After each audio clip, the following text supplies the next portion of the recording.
Does the NFL season being over end up making you feel empty? Are you looking for hobbies, endlessly scrolling no matter the time? I too am a recovering NFL season fan, and to be honest, it ain't over. We got free agency, my friends. Let's dive in, because NFL is king. In today's video, I'm going to talk about the top 10 wide receivers that could totally shake up the NFL landscape, starting with number 1, Tee Higgins. A bona fide number 1 wide receiver is going to command $30 million, believe it or not. Hampered by injuries over the last 2 seasons, played just 12 games in each. But the per game, per snap, per touch, per target opportunities and rates were off the charts as usual. Now, you might not have ever realized, but Tee Higgins has never had more than 109 targets, and he still put up some solid seasons for the Bengals. That's going to happen when you're playing second fiddle to Jamar Chase, who's all world. I think the sky's the limit for Tee Higgins on his own right, on his own team as the number 1. Talk about where he could end up. There are a lot of teams starving for playmakers at wide receiver, and it's going to be a mix. Who has money and what type of draft pick compensations they have, and what they're going to do this offseason with all of those things. So taking a look at how much money everybody has, let's look right now and see if we can find where he might end up. I think there are 2 spots that jump off the page. It's the New England Patriots with their $120 million in free agency cap space. They got to spend it, and they got to load up their wide receiver arsenal for Drake May, who looked pretty good last year when finally given the opportunity. And the Commanders are the other team. They have the 3rd most cap space, believe it or not. Isn't that crazy? They're 1 year removed from getting Jaden Daniels as a top pick, and now they are NFC Championship runner-ups this past season. So what are we going to do with this? Well, all of a sudden, we've got our franchise quarterback. We got Terry McLaurin. We got players surrounding Jaden Daniels who looked all world as a rookie. And now you're getting him in year 2 with $75 million in cap space. Now, the last wide receiver we saw go out there and get some significant money was Brandon Ayuk. 4-year contract, $120 million, $76 million guaranteed. Then he blew out his knee, didn't do much this season right after getting signed, and everyone's wondering what's Tee Higgins going to get. I think there's 2 landing spots for Tee Higgins this season, but I'd be hard-pressed to find any other teams willing to spend the type of money the Patriots are probably going to spend for Tee Higgins this season. They just have so much money, and they need wide receivers. Their wide receiver group is brutal. It's absolutely brutal. So I can't see them saying, hey, Drake May, you look pretty good. You look like I could be our franchise quarterback, and we're going to go out there and let you throw to this group of wide receivers. It ain't going to happen. I think they're going to go out there. They're probably going to, spend some draft capital on some wide receivers, and I think they're going to spend a significant amount of money at wide receiver to bring in a guy like Tee Higgins, potentially another player or 2 as well, and really try to revamp this offense around Drake May and try to flip that franchise around real quick, because the Jets are hurting and the Dolphins are hurting. I think there's a chance the Patriots can make a quick splash here if they can make some significant upgrades. Guys like Keenan Allen, some of these free agent wide receivers, these aging wide receivers could get brought in here. Could be an interesting landing spot. We're going to talk about him and 9 other players today. Next up, let's talk Stefon Diggs. Tore his ACL in week 8, 31 years old, talented number 2 at this point. I think he's going to end up signing on a team that doesn't need him through the first half of the NFL season. Coming off that ACL at 31, will turn 32 during the season, and a significant knee injury at this stage of his career. I mean, think about it. Let him start on the PUP list. Let him come back in week 10 for the Detroit Lions, where they might not need him through the first half of the season, and they just need him for healthy stretches of the regular season and then full go come the NFL playoffs. I think that is an ideal landing spot. I think the Lions, as we look at the free agency markets, how much money they have, I think they're the type of team that could go out there and get him. I think the Chiefs are as well. I think they might make some space to bring a guy like him in if they don't re-sign Hollywood Brown. Another interesting team would be the Cincinnati Bengals. Just talked about Tee Higgins going, leaving. There's no way he goes back there. They don't have $30 million to go sign Tee Higgins. So where does he go? Well, probably the Patriots, maybe the Commanders, maybe a dark horse team. I don't know. But here's the thing. Stefon Diggs is a decent consolation prize. And I think there's a chance he could end up there in Cincinnati as the number 2. Someone they don't need through the first half of the season. And I think we all can agree the Bengals are much better than we saw them play in the first half, as we saw them finish the NFL season on absolute fire. Again, quickly, let's look at the free agent money and how much salary cap each team has. And I think it kind of stands out. He's not going to end up being one of these players that these top 10 teams go for. I don't see any reason why they would. these teams have a lot of money where they can go out there and get Chris Godwin or go out there and get a similar piece like Keenan Allen. I already mentioned him already, and I'm going to do it again, or DeAndre Hopkins. I think these are the types of players who could be gotten for less money and maybe not have to worry about having locker room issues. Now, speaking of Chris Godwin, let's go ahead and look at him. He's a huge potential splash for a team this year, and I think he can command up to $25 million. Brandon Ayuk type money, I think, truly, as he is a very interesting piece. And let's talk about why. I think it could be the steal of free agency. 29 years old, entering his 9th year, was on pace for a career year before dislocating his ankle. Per game, was averaging 9 catches for 82 yards and 0.7 touchdowns. Every single number per game was a career high. Now, he's not going to command the type of money that Tee Higgins can command at 26 years old as the best wide receiver in free agency, but I do think that Chris Godwin could come a close second. He'll definitely get more money than Stefon Diggs and everybody else on this list that I'm going to mention.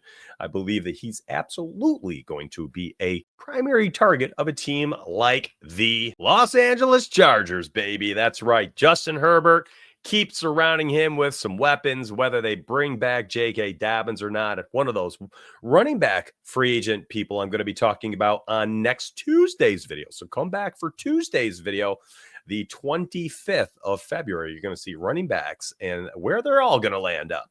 And we're going to look at Ladd McConkey as the number 1. There's no doubt about it. This kid looks so good. Absolutely went nuclear in the playoffs. And I think they bring in Chris Godwin as the number 2 for a guy who can absolutely thrive when not all the pressure's on him. And they don't potentially have to worry about him being healthy for all 17 games. I think Chris Godwin, an ideal landing spot, is going to be with the Chargers. However, I will say this. If the Commanders can't get Tee Higgins, I could also see them going out there and saying, you know what, let's get 25 milli to Chris Godwin, 3 years, maybe $90 million and, 60 million guaranteed, something like that. I could totally see happen. And Chris Godwin would be a happy boy for that one. At 29 years old, somebody's going to overpay for his services. There's no doubt about it. And I think he is the second best wide receiver in free agency. Quentin Johnson had himself a very interesting season, and maybe he is the reason why this does not occur. There is always a chance here that the Chargers say, you know what, I think Quentin Johnson showed us enough that we can lean into him and say, hey, you can go earn the second wide receiver spot. He's a former 21st overall draft pick. He's got the pedigree. And I think that is why potentially we don't see Chris Godwin go to the Chargers. But again, I think the Chargers are chomping at the bit to be relevant again. And we saw them in the playoffs just crumble and fall mightily. Justin Herbert, meltdown. And I think they might want to just load up offensively and say, all right, let's get back to it. We want to get back in the playoffs again and make another splash, do a bit better this time. And bring a guy like Chris Godwin in and say, yeah, Quentin Johnson, you look pretty decent this past year. You had some spots, but you ain't ready. You ain't ready for the lights.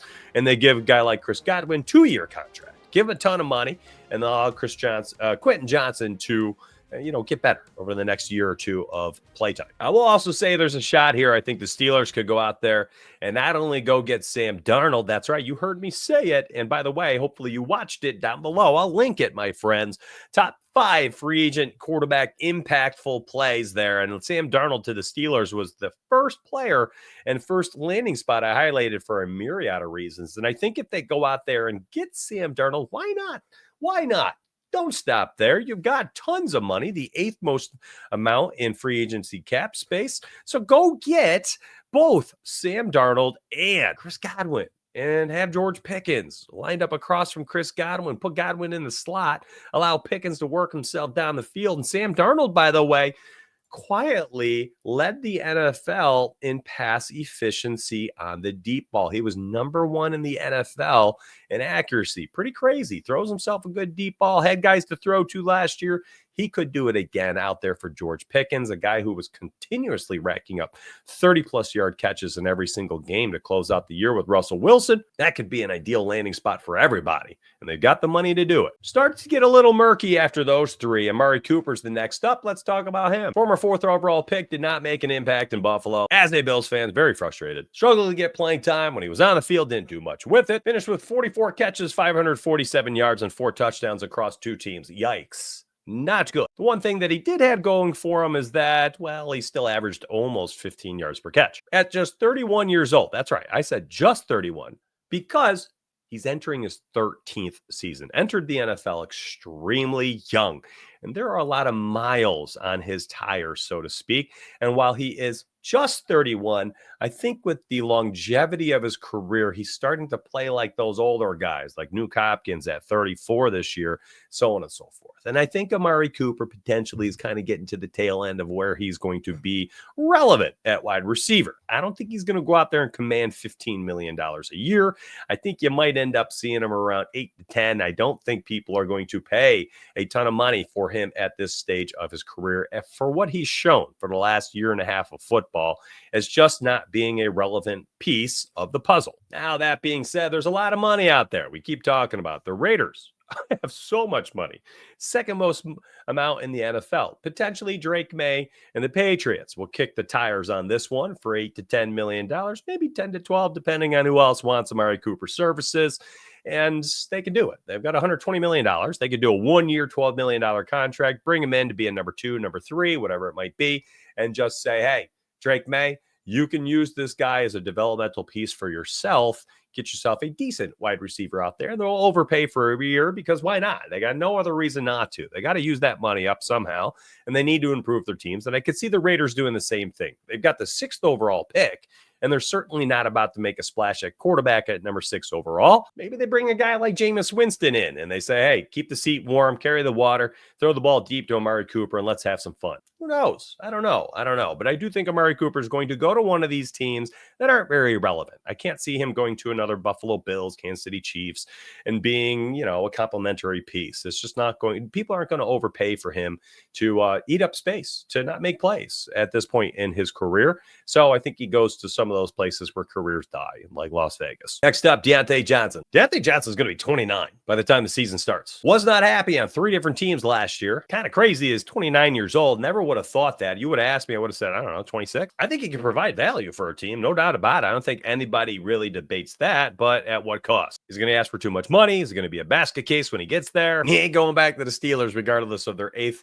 most salary cap space. It's just not happening. I would have thought he was going to go to a team like the Colts, and then they've got Adonai Mitchell last season. Alec Pierce, I believe, still there, coming back again. And 1 year left on his contract.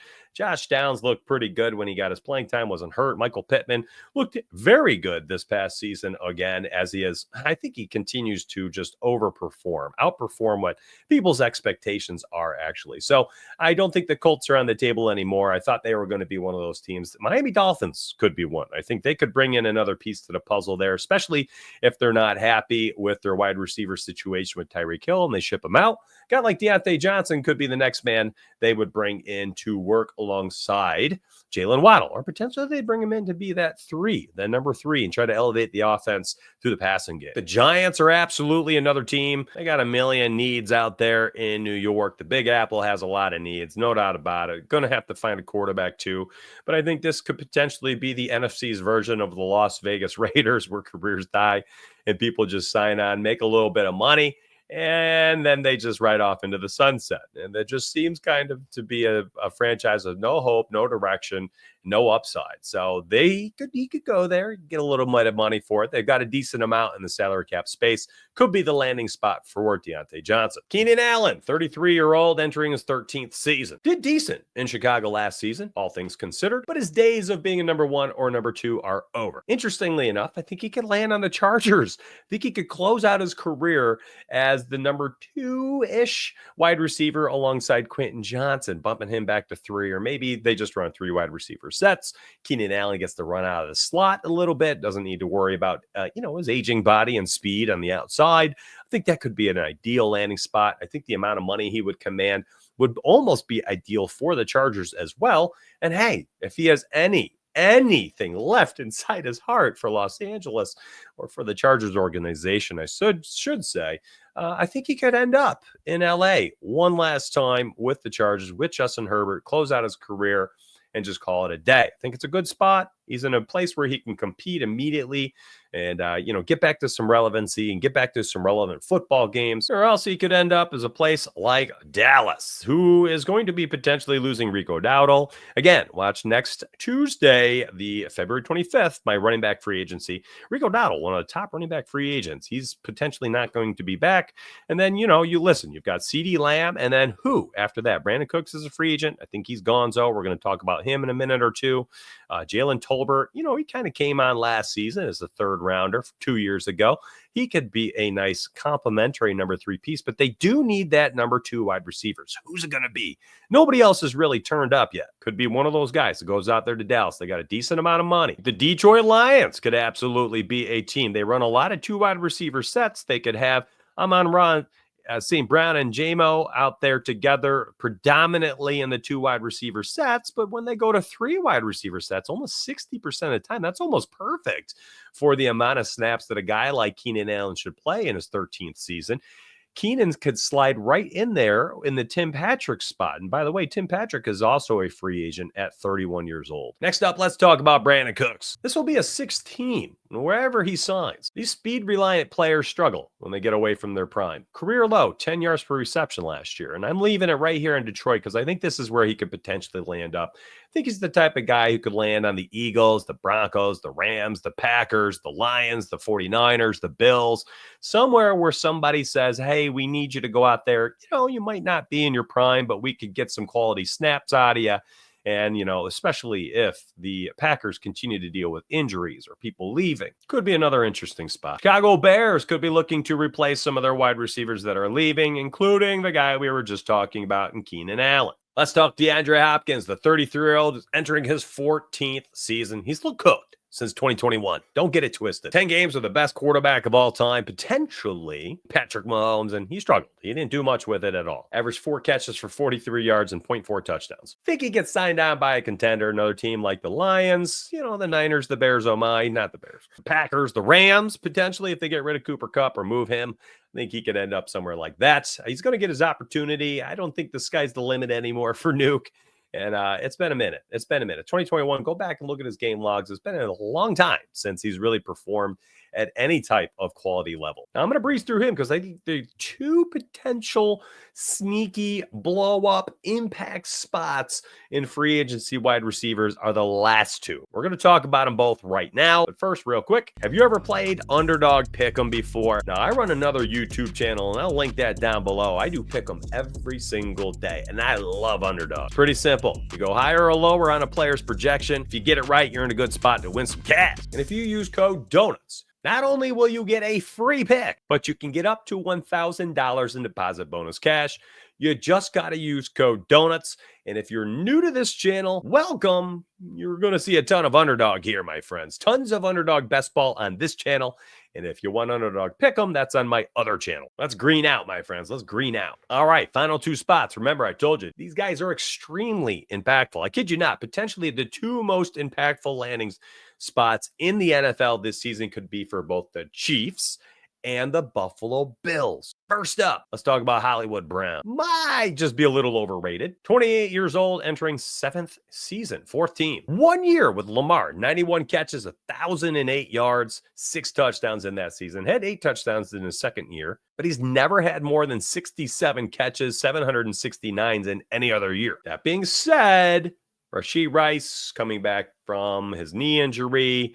Nuke Hopkins didn't look the part. I think he's gone. Xavier Worthy certainly looking the part out there. And I think they probably bring back Hollywood Brown to Kansas City with the little bit of money that they have. Now, they are like the Buffalo Bills, who we're going to talk about next, where they're going to be starting the salary cap season, going into free agency, needing to make some space. And I think they're going to cut some of these older players. Some of these bloated contracts, they're going to have some dead money, but they're going to free up some space. Just like Buffalo probably will free up about $30 to $40 million. And then they're going to overpay for some pieces to get people to come play there. And they're going to be able to do that. And I think Hollywood Brown's going to be one of those guys they bring back. And, he didn't look terrible. He had, I believe, 2 games in a regular season and 3 games in the playoffs where he came in and he looked okay. He looked okay, 10 yards per catch, whatever.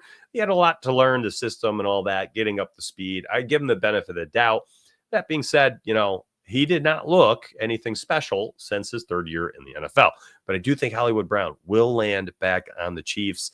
I think he's going to get another shot there, and I don't see why they wouldn't bring him back. Now, I'm most excited about this final player as a Buffalo Bills fan because I think he's going to end up a Buffalo Bill. I'm reading the tea leaves, and I think he fits the perfect mold of what they need. And they thought they were getting an Amari Cooper, but did not get it. Let's talk about him. Darius Slayton, a tremendous deep threat when giving playing time, never has had a quarterback to throw to him.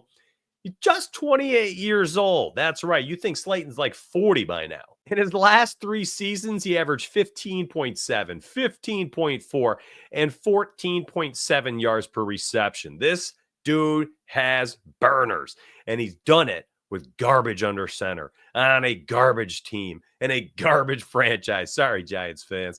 And if he comes to Buffalo as that deep threat, as that playmaker, as the guy with wheels to take the top off the defense, to allow the running game to breathe, allow Josh Allen to have somebody he can give the ball to quickly and say, go make a play, like Xavier Worthy on those crossing patterns for Patrick Mahomes. He can fit the mold for the Buffalo Bills, and I think that he's the type of player that they're going to try to go get. And if it's not the Buffalo Bills, I think Darius Slayton's going to sign on with some type of Super Bowl competing team, and I think hopefully the Bills are that team, but he could end up in many different landing spots. Hey, even the Commanders could go get him and overpay a little bit. He would be a quality piece no matter where he goes. I think we're going to see Darius Slayton turn some heads. For the fantasy football fans around me, watching for the first time, maybe just getting into fantasy football, and if you are new to best ball, oh boy, Darius Slayton's going to be a guy we're going to be talking about this offseason. I promise you that. Now, make sure you go watch the 5 impactful quarterback landing spots and come back next week for the 10 running back free agent landing spots. I'm telling you right now, these videos are going to be pure gold. You're going to see NFL long-form videos every Tuesday, short form. That's right. I'll have those YouTube shorts out on Thursdays. No matter what, my friends, let's have some fun on this channel and let's get paid.